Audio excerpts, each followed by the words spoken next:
The Case for Dismantling the Rules-Based International Order by Professor Glenn Deason.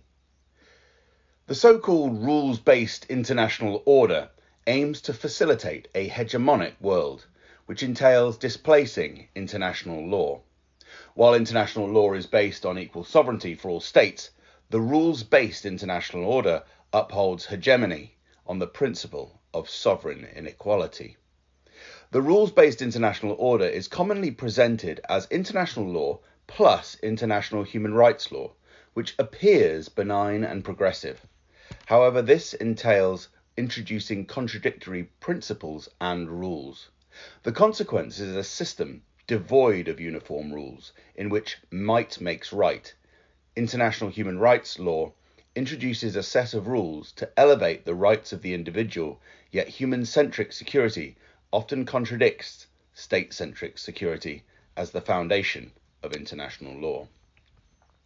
The US, as the hegemonic state, can then choose between human-centric security and state-centric security, while adversaries must abide strictly by state-centric security due to their alleged lack of liberal democratic credentials. For example, state-centric security as the foundation of international law insists on the territorial integrity of states, while human-centric security allows for secession under the principle of self-determination. The US will thus insist on territorial integrity in some allied countries like Ukraine or Georgia or Spain, while supporting self-determination within adversarial states such as Serbia, China, Russia, and Syria. The US can interfere in the domestic affairs of adversaries to promote liberal democratic values, yet the US adversaries do not have the right to interfere in the domestic affairs of the US. To facilitate a hegemonic international order, there cannot be equal sovereignty for all states.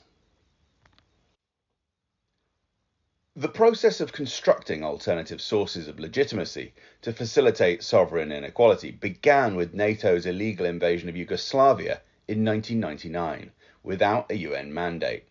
The violation of international law was justified by liberal values. Even the legitimacy of the UN Security Council was contested by arguing it should be circumvented, as Russia and China veto of humanitarian intervention was allegedly caused by their lack of liberal democratic values. The efforts to establish alternative sources of authority continued in 2003 to gain legitimacy for the illegal invasion of Iraq. Former US Ambassador to NATO, Ivo Dalda, called for establishing an alliance of democracies as a key element of US foreign policy. A similar proposal suggested establishing a concert of democracies, in which liberal democracies could act in the spirit of the UN without being constrained by the veto power of authoritarian states. During the 2008 presidential election, Republican presidential candidate Senator John McCain argued in favor of establishing a League of Democracies. In December 2021, the US organized the first Summit for Democracy to divide the world into liberal democracies versus authoritarian states. The White House framed sovereign inequality in the language of democracy. Washington's interference in the domestic affairs of other states was support for democracy, while upholding the West's sovereignty entailed defending democracy. The aforementioned initiatives became the rules-based international order. With an imperial mindset, there would be one set of rules for the garden and another set of rules for the jungle. The rules-based international order created a two-tiered system of legitimate versus illegitimate states. The paradox of liberal internationalism is that liberal democracies often demand that they dominate international institutions to defend democratic values from the control of the majority. Yet, a durable and resilient international system capable of developing common rules is imperative for international governance and to resolve disputes among states. International law, in accordance with the UN Charter, is based on the Westphalian principle of sovereign equality, as all states are equal. In contrast, the rules-based international order is a hegemonic system based on sovereign inequality. Such a system of sovereign inequality follows the principle from George Orwell's Animal Farm that stipulates all animals, or states, are equal, but some animals are more equal than others. In Kosovo, the West promoted self-determination as a normative right of succession that had to be prioritized above territorial integrity. In South Ossetia and Crimea, the West insisted that the sanctity of territorial integrity, as stipulated in the UN Charter, must be prioritised over self-determination. Instead of resolving conflicts through diplomacy and uniform rules, there is an incentive to manipulate, moralise and propagandise, as international disputes are decided by a tribunal of public opinion when there are competing principles. Deceit and extreme language have thus become commonplace. In 1999, the US and UK especially presented false accusations about war crimes to make interventionism legitimate. British Prime Minister Tony Blair told the world that Yugoslav authorities were set on a Hitler-style genocide equivalent to the extermination of the Jews during the Second World War. It is no exaggeration to say that what is happening is racial genocide, he said.